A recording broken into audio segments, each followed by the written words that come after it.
Bom dia, ouvintes da Rádio da Mata FM. Estou de volta aqui com o nosso querido Aurélio Schumer para a gente conversar sobre diversos assuntos. E hoje, em específico, lembrando que o Aurélio Schumer é escritor, historiador, tem lá o seu canal do YouTube, também tem outros canais e tem divulgado muito seu material, seu trabalho. Em parte, o que a gente tem conversado aqui também na nossa programação do nosso Conexão Brasil. Aurélio, muito bom dia, obrigado pela sua presença. Bom dia, Jacaúna. Bom dia, amigos ouvintes da Mata FM, meu povo querido de Pernambuco. Estamos essa semana aí com a reforma administrativa, né, Jacaúna? É a grande novidade da semana. Eu sempre estudei esse tema, eu sou servidor público federal também de carreira, da chamada carreira atípica, que tende a ficar, já foi decisão até do Supremo, que a carreira que eu pertenço vai continuar sempre como carreira atípica, indispensável de Estado. E acompanha esse tema. Deixar bem claro a minha posição. O governo acerta em cheio nessa questão, porque toca no tema principal. No Brasil, nós temos uma distorção terrível que é você, você colocar a estabilidade para todo mundo.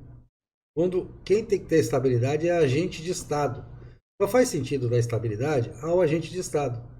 Porque o agente de Estado, ele tem duas características que fazem com que ele tenha que ter estabilidade. Uma é que a função que ele exerce não vai deixar de ser exercida. Ele não vai sofrer interrupção. Ela não pode recuar. Vou dar um exemplo, o policial federal. O policial federal ele não pode deixar nós temos lá um quantitativo, vamos dizer, de 10 mil policiais federais na ativa. Nós não podemos deixar de ter esse quantitativo. Nós precisamos ter esses policiais. Por mais que a tecnologia evolua, que tudo aconteça, não há nada no cenário que mude isso. Né? Esses agentes de Estado têm que continuar. Uma coisa aqui na Receita Federal e outras carreiras assim de fiscalização. Né? Em que quando eu digo fiscalização no sentido amplo, né? Porque o policial também fiscaliza, ele é um agente da lei, né? O cumprimento da lei. Então, essas carreiras são típicas. E o segundo ponto é que ele é uma pessoa que ele tem que estar livre das pressões, né? Ele não pode, imagine um policial federal que investiga políticos, imagine um fiscal da Receita que vai fazer uma malha fina das pessoas. Aí se ele não tiver estabilidade, ele corre o risco de, não, peraí, eu não vou mexer com essa gente aqui. Aí vira corrupção total, né? Ninguém mais segura ninguém se ele não tiver estabilidade. Então, tem que haver. E a estabilidade não é absoluta, não é absoluta no Brasil, não é absoluta em lugar nenhum do mundo. A gente sabe que se cometer erros, inclusive desídia, já teve gente que é demitido por desídia. Desídia é quando você deixa de cumprir o seu papel que deveria ter cumprido, né? Não cumpre um prazo, uma coisa assim. Não cumpre com as suas responsabilidades. Não é só a corrupção que causa a demissão, já no regime jurídico que a gente tem aprovado aí há quase 30 anos, né? A Lei 8.112. E permanece em vigor, é uma legislação bastante antiga já. Tem a questão da improbidade administrativa também, que é uma lei que sempre se aplica ao servidor, a qualquer servidor. Né? Bom, dito isso, os outros servidores, eles podem exercer uma função temporária ou podem exercer uma função que não seja essencial ao Estado, que nem precisaria ser prestada para o servidor público ao rigor. Vamos dar um exemplo, a varrição de ruas e o recolhimento de lixo, os municípios, né? É uma profissão que deve ser muito bem remunerada, que deve ter todos os seus cuidados, sem dúvida nenhuma, mas que tanto pode ser prestada pelo servidor público diretamente, quanto pode ser prestada por um terceirizado, por uma empresa terceirizada, por funcionários da empresa terceirizada. O atendimento no hospital, a mesma coisa, você pode terceirizar, você pode. Aqui em Salvador nós temos exemplos vários, né? A prefeitura tem feito isso, o governo do estado tem feito isso. Ele simplesmente, em vez ele não tem hospitais públicos inteiros sem nenhum servidor público. Né? Os servidores, ele faz um convênio com uma entidade, com uma empresa, a entidade administra aquele hospital, presta o serviço à população. Então, é aquele servidor público que trabalha como prestador de serviço. O servidor público que trabalha como prestador de serviço não há o menor sentido em ter estabilidade. Né? Ele pode, deve ser contratado por períodos temporários. Vou dar um exemplo do temporário que todo mundo conhece. Quem faz o censo. Né? Esse ano era para ter o censo, ficou para o ano que vem. Mas a gente sabe que tem um concurso, tudo vai continuar sendo por concurso, tem que ser, né? Tem que ser por concurso. Tem que ser uma seleção pública com critérios transparentes e tal, igual para todo mundo, que as pessoas tenham chance de competir. Que não seja uma contratação por vínculo político, nem nada disso. Né? Mas o contrato é temporário. Ou então o contrato não é estável. Por quê? Porque aquele serviço pode ser importante hoje, amanhã ele pode ser trocado por inteligência artificial, por um atendimento eletrônico, né, como a gente tem visto. Então as funções que são prestação de serviço público não deveriam ser com estabilidade. Né? Não deveriam ter esse regime. As pessoas não devem ter expectativa de que vão ali para passar o resto da vida. Né? Isso inclui funções auxiliares que existem dos agentes típicos de Estado. Né? A Polícia Federal tem seus funcionários administrativos, a Receita Federal também tem, né? Que estão ali para atender determinadas demandas que a estrutura desses órgãos tem, né? Então é isso, e principalmente na área de educação. Nós temos hoje, poxa, você vê o orçamento das federais, por exemplo, mais da metade do orçamento de algumas federais é salário de nativo. O que sobra é salário de ativa. E todo mundo ali com estabilidade, todo mundo não, existe os professores contratados. Mas isso deveria ser a regra. Aí se fala tal da cátedra, né? Eu acho que a cátedra ela deveria se aplicar a algumas coisas essenciais e não a tudo também, porque a Universidade Federal às vezes inventa um curso, aí tem aquele curso é uma discussão se aquilo é útil ou não, se aquele é um modelo ou não. A universidade tem que ser mais dinâmica, a universidade tem que atender às demandas de mercado para as profissões, não adianta ficar formando gente. Eu vejo isso, é uma tristeza, e o pessoal ainda pega fiéis, pega financiamento, depois fica endividado. Nos Estados Unidos isso é uma crise terrível. Nos Estados Unidos também tem algo parecido com o FIES, que é o crédito educativo, e está cada vez mais, é impagável, uma dívida de trilionária em dólar. E as pessoas não têm como pagar, por quê? Porque fez aquele curso, já era um mercado hipersaturado, são profissões até que estão em questionamento se elas realmente agregam valor. Por exemplo, a psicologia. Né? Uma coisa é o psiquiatra não, o médico em geral, né? Não só o psiquiatra, mas o psiquiatra entre os médicos é o que mais tem faltado no Brasil hoje. É uma das atividades, das especialidades médicas que tem menos profissionais para a demanda que realmente é necessária, porque nós estamos falando de doença mental, nós estamos falando das pessoas que têm sofrimento agudo mental e que precisam do psiquiatra, porque é só o psiquiatra que pode, o psicólogo não pode dar remédio, o psicólogo pode iniciar um tratamento efetivo, não foi formado para isso. É só o médico psiquiatra que pode fazer isso. Então vamos distinguir as coisas. Já a psicologia ela tem várias áreas aí, algumas são mais sistemas de crença, outras são mais experimentais, mas a quantidade que se forma no Brasil é muito maior do que a necessidade. A mesma coisa é o curso de pedagogia. Às vezes, mas falta professor e tal. Mas, gente, o que está se ensinando, primeiro que o que se ensina, né, nas faculdades de pedagogia é uma lástima. Tem até aquele slogan, educar para transformar. A educação não é para transformar nada. A educação é para dar ferramentas cognitivas ao estudante. Se você é professor, já como sabe disso. É para tornar o estudante uma pessoa preparada para a vida. Né? É para ele estar preparado para quê? Porque a gente tem que entender o seguinte: aquele conceito assim, trabalho não é hora trabalhada. Trabalho é o que você está agregando valor. Que valor você está agregando? O que demanda existe para aquele trabalho que você faz? Né? Então, tem exemplos bem simples. Você trabalha numa lanchonete, você frita hambúrguer e tal, prepara os lanches. Tá? Então você está agregando valor. Né? Porque uma coisa é o preço daqueles produtos básicos, né, que se compra no supermercado, o próprio hambúrguer, o pão e tal. E a outra coisa é você lá preparando, montando e tal, dando seu sabor, dando seu cuidando para que, né, faça uma coisa gostosa para a lanchonete estar sempre cheia, tá sempre indo gente lá porque está gostoso o lanche. Né? Então você está agregando valor. Como o dono da lanchonete também está agregando, porque ele botou ali o ponto ali no lugar que estava precisando, ou então ali já tinha muitos, mas ele colocou um diferencial, fez uma coisa melhor. Quem trabalha por conta sabe disso, sabe que agrega valor. O camelô sabe, porque ele sabe que pô, ele tem um monte de concorrente em volta dele. Se ele não for bom, ele não vai vender nada. Os concorrentes vão vender tudo e ele não vai vender nada. Então a gente sabe que quem trabalha no mercado competitivo, e todo mercado é competitivo de alguma forma, sabe que tem que agregar valor. E a universidade tem que preparar para isso. Né? A universidade tem que. A escola tem que preparar para isso e a universidade tem que preparar para isso. Como é que agrega valor? Você sabe que hoje a gente sabe, tem as pesquisas que mostram isso, né? Que quem tem, por exemplo, quem tem só o ensino fundamental 1, né?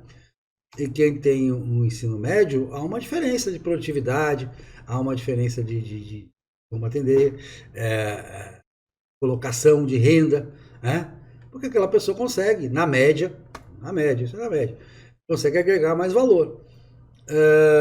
Na Universidade Federal, a mesma coisa. Agora, na Universidade Federal está concentrada em algumas funções e algumas atividades. Algumas coisas estão realmente sobrando aí e não deve ter essa ênfase toda. Por isso, também para as universidades, eu questiono essa questão, essa coisa muito antiga da cátedra, que era uma coisa para proteger lá a liberdade de pensamento do professor, que hoje tem abusado dessa liberdade de pensamento, tem usado para doutrinação, o que é uma lástima. A gente sabe o que acontece nas universidades e todas as escolas também. É algo que precisa mudar, a gente precisa ter um direcionamento. Aqui na Bahia já se contrata muito para a rede estadual mesmo, se contrata por regime temporário. Né? Aí tem aqueles casos em que você não tem a oferta do professor. O professor de física para o ensino médio, por exemplo, está sempre em falta aqui na Bahia, no interior principalmente. Né? Capital nem tanto, mas porque isso é uma deficiência nossa de formar, né? Porque a gente o Brasil tem essa manha, essa ranço de não formar em ciências exatas. Nós precisamos de uma formação em ciências exatas mais forte. A nossa questão da matemática, a nossa educação matemática no Brasil é uma lástima, né? E aí a física, que está muito ligada à matemática também, mas está ligada também à química e à biologia, está sendo deixada de lado. Né? Isso são problemas estruturais que a gente tem que resolver, e para resolver não pode ter estabilidade. Senão, se você engessa tudo, bom, isso aqui vale por uma geração inteira, vale por 30, 40 anos, não dá. Dá para você pegar um quadro de uma universidade, de uma escola pública, e dizer que ela tem que ficar congelada no tempo. Aliás, a escola pública, isso vale para a universidade também, ela deve ser cada vez mais por voucher. Ou seja, quando eu digo, vamos entender o que é voucher. Quem conhece o ProUni? ProUni é a coisa que eu mais elogio. Foi a melhor conquista do governo Lula, foi o ProUni. O ProUni é um programa extremamente eficaz. Por quê? Porque o ProUni é só para pessoas pobres.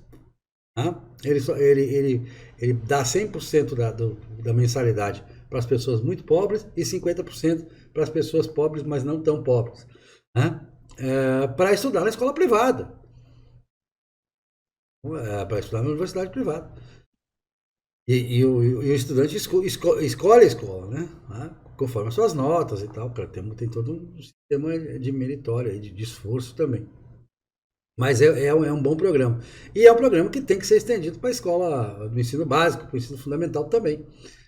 Vamos fazer isso. Eu fiz um programa agora que está vendo no meu canal, está vendo a documentação que eu fiz de todos os bairros de Salvador, mais de 180 bairros aqui da cidade de Salvador, que há uma diferença entre a região metropolitana de Recife e a de Salvador. Em Recife, como veio Recife, Olinda e Jaboatão, os municípios são divididos, né? Então, o município de Recife é pequeno, em termos de, né? As pessoas moram mais nos outros municípios também. Aqui não, aqui Salvador abarca 90% da população da região metropolitana. Está no município de Salvador. Então, um município bastante amplo em cenários, tanto assim, na variedade de tipos de bairros. E a gente viu em bairros muito pobres escolas privadas, desde creche até o ensino médio. E isso quer dizer, aquelas pessoas, mesmo pobres, fazem um esforço enorme para pagar a mensalidade. Por que o Estado não pode ajudar essas pessoas a fazer esse esforço para ter uma escola de altíssima qualidade, uma escola que você escolha, você pai. Isso ajuda também no ensino. Quando o pai escolhe a escola do filho, o pai tende a participar mais. E a participação dos pais é muito importante. Você é professor, você sabe. É muito Uhum. importante para que o aprendizado chegue a bom termo, né? O aprendizado da criança, do adolescente, fique melhor. Então, eu estou dando exemplo da educação porque é o exemplo que é realmente a área que mais emprega, né, no serviço público. A maioria dos servidores públicos, tanto estadual, federal quanto municipal, são professores, né? Geral. Claro, tem outras funções na educação, mas é basicamente professor. E aí você tem a saúde também, que é o mesmo problema, né? A saúde a gente já sabe que é assim. O prefeitura do interior sabe, o médico nem quer estabilidade. Ele quer um contrato lá que garanta que ele vai receber, e quer receber em dia também, que é um problema às vezes nas prefeituras, esse negócio de receber em dia nem sempre dá certo. Mas tem que ser temporário mesmo, porque é aquela necessidade que você está tendo de ter aquele prestador de serviço. E tem as outras funções ainda, que é uma categoria que está lá, que são as funções de direção e assessoramento, que tem que diminuir muito no Brasil. Eu sempre falo isso é um abuso, um absurdo, completo absurdo. Os vereadores aprovam isso nos municípios, nos estados também, os deputados. E aquele monte de função comissionada, de assessoria, de secretário disso, de gerência, tem que diminuir. Agora, claro que tem que continuar como é, ou seja, de livre nomeação e demissão, como já é, vai continuar. Isso aí não há. Claro, está lá como um dos pontos da reforma administrativa, mas é apenas a consolidação do que já existe. Né? Fica mais reguladinho e tal, direitinho. É isso. Aurélio, o tempo da gente está quase no fim, que é um tempo curtinho daquele que a gente tem programado, sempre conversando todos os sábados. Aproveite esse finalzinho e diga, se possível, se você tem toda essa complexidade, entenda isso aí com relação a todos os tempos que nós temos de ideias sobre reformas administrativas. Tantos prometeram e nada aconteceu. Ou talvez ensaiaram e não deram continuidade. Será que dessa vez a gente consegue? Você consegue enxergar isso? Ou não se conseguirá nada ainda nesse primeiro mandato? Bom, Se ele for que deve ter um segundo. as primeiras reações, né, como a gente já estava falando aqui há 2 semanas, a gente falou que tem uma conjuntura mais favorável agora no Congresso, que finalmente está se fazendo uma base, que é uma coisa que eu internamente no governo defendia desde o início, desde antes da posse, sempre me bati por isso. É, a gente tem que sentar à mesa com quem tem que sentar à mesa, quem estiver na mesa. Né? Se a pessoa está na mesa, tem lá seu mandato, sua representação como deputado, como senador, a gente tem que ir lá e sentar e conversar. E as primeiras reações que eu tenho visto foram muito positivas dentro do Congresso, incluindo os presidentes Maia e Alcolumbre. Né? Eu espero que sim, eu espero que isso passe da eleição. Agora, quando chega na hora de votar, é aquela história, né? Esses dias o Senado deu aquela resvalada que a gente viu, que foi aquela que a gente comentou aqui, aquela coisa triste de retirar o veto lá do aumento do serviço dos servidores. Já justamente nessa área, né? Então começa aquela coisa de deputado e senador querer agradar lobby de servidor público, porque a gente sabe que os lobbies de servidores públicos, eles são muito bem organizados, né? Eles são muito bem.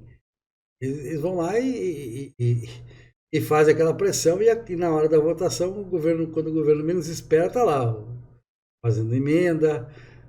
Vamos botar. E ainda mais quando essa diferenciação é para ter medo. Por quê? Porque aí tem aquela coisa. Pô, então, o que é carreira típica de Estado? Todo mundo sabe o que é. Todo mundo sabe que é carreira típica de Estado. Não precisa explicar isso. Agora, chega na hora lá de votar, aí tem a categoria do não sei o que lá e tal, que é amiguinho do não sei quem, que é o atendente, não sei, vai querer emenda, vai ter emenda. para botar junto com carreira típica de Estado. E vai ter deputado e senador que vai cair nessa agora. Tomara que não seja a maioria. Né? Tomara que a gente consiga fazer como fez a reforma da Previdência. Teve que fazer um monte de concessões? Teve, né? Mas a gente sabe que a reforma da Previdência podia ter saído melhor. Né? Provavelmente de última hora lá o Senado pegou e botou umas coisas que vou te contar, viu? Tristeza. Mas vamos nessa, o Brasil é assim, tem que. O Brasil não, o lugar todo mundo. Avançar é difícil. Né? E a gente, eu, como bom conservador, eu digo, se avança com prudência também, é a melhor maneira de avançar, é com prudência, vamos dando um passo de cada vez, o importante é isso. Agora, você tem razão, né? Faz muito tempo que era para ter tido isso aí. Nós estamos há 32 anos com essa Constituição engessada, botando um monte de. O Collor foi eleito para isso. Lembra Collor? O Collor era caçador de Marajá, que ia reformar o serviço público. Ele tentou até, no começo fez uns projetos lá, mas não passou. O Congresso não aprovou na época do Collor. Depois o Collor também esqueceu essa bandeira, infelizmente, né? Deixou de lado, mas ele tinha sido eleito na época como caçador de marajá, quer dizer, a população já naquela época queria um tratamento mais que não coloca o servidor público como um privilegiado. Aqui muitas vezes não é, mas aí por conta de alguns privilegiados a massa dos servidores públicos, especialmente municipais, que é a grande massa, acaba com essa fama e com essa indisposição com a população. Muito bem. Aurélio, muito obrigado pela sua contribuição. Sábado que vem, se Deus quiser, tem mais. Aproveite e deixe seus canais aí para o pessoal acompanhar, saber muito mais do que esse tempinho curto que a gente conversou. Pois é, então, vamos lá. Eu estou mais ativo um pouco no Instagram, mas no Instagram você só pode botar foto, né? É bonito, a pessoa curte negócio de foto, é legal. Então, Aurélio Schomer no Instagram, Aurélio Schomer no Twitter, Aurélio Schomer principalmente no Facebook. O Facebook permite aqueles textos mais longos, aquelas reflexões mais longas. Então, eu como sou prolixo, tenho esse defeito de fazer análises longas. Então, tem no Facebook Aurélio Schomer. E, principalmente agora, sempre recomendando, que a melhor coisa mais dedicada da minha vida que eu tenho feito, com capricho, com carinho, feito com carinho para você, no YouTube. Né? Meu canal Aurélio Schomer. Lembrando, A-U-R-E-L-I-O, Aurélio. Schomer, S-C-H-O-M, 2 M's de Maria, M-M, E de errado, R de rato. Schomer. As pessoas têm me perguntado, vez após vez, eu encontro pessoas na rua, elas têm me perguntado sobre isso. Vem muita interferência do Supremo Tribunal em muitas ações com relação ao governo federal, atitudes. E uma das últimas foi com relação à emissão da nota de R$ 200. A ministra, a Carmen Lúcia, andou perguntando o porquê disso. Como você enxerga essa intromissão, ou é tudo certinho? O que é isso que eles estão fazendo? Na sua opinião, o que você vê sobre o assunto? Bom, tem um lado nisso que é normal, que é o seguinte, o Supremo, isso não é nos Estados Unidos também, ele tem, em qualquer país, né, a democracia como madura, ele é o guardião da Constituição, ele tem que fiscalizar se o governo está agindo de acordo com a Constituição. O governo, o legislativo, todo mundo. E não tem problema. É normal. Como a gente tem uma Constituição muito extensa, muito detalhista, que é um saco isso, é um grande erro do Brasil, é um erro terrível, a gente sabe, todo mundo sabe disso, e fizeram aquela Constituição gigantesca, né? Você faz emenda constitucional, esse dia teve emenda constitucional para dizer qual é a taxa de juro que o Banco Central tinha que cobrar numa determinada linha de crédito. Uma coisa. Nós batemos o recorde da estupidez no mundo colocar isso na Constituição. Então, tem esse lado. E tem o outro lado, que é aquela coisa de picuinha, né? Que fica de coisa principalmente com o presidente Bolsonaro, que parece que o presidente Bolsonaro, ele é amado pela população, grande parte, tem esse apoiamento todo, porque é a turma do privilégio no Brasil, a turma que sempre mandou, né? A turma que está acostumada com os tapetes, os grossos tapetes das grandes repartições, né? Não vai com a cara dele, claro que não gosta dele. Né? Não é o tipo dele, não é aquela coisa gentil, né? Querida, educada. Claro que é muito fácil ser gentil, querida, educada quando você ganha muito. Você está lá no topo, tem todos os privilégios, tem todas as seguranças em volta, não corre risco nenhum. Né? Aquela coisa, né? É bonito que quem faz as leis assim para dizer qual é a pena para estupro, qual é a pena para roubo, não está correndo o risco de ser estuprado nem de ser roubado. Aí por aí vai, né? Esse é só um exemplo. Quem sofre é o povo. Então, nessas horas, às vezes, isso vira realmente picuinha, vira uma coisa assim do tipo, não gosto desse cara, né? Pronto, aí fica de marcação. Mas o presidente tem sabido lidar bem com isso. O presidente vai tirar isso de letra. Depende do nosso apoio. Não tem nada que resista ao apoio popular. Não tem nada que resista ao apoio continuado do povo. Se o presidente tiver o nosso apoio, o presidente vai sair bem. Muito bom. Aurélio, muito obrigado pelo esclarecimento e sábado que vem continuamos a conversar sobre esses e outros assuntos. Com certeza. Grande abraço.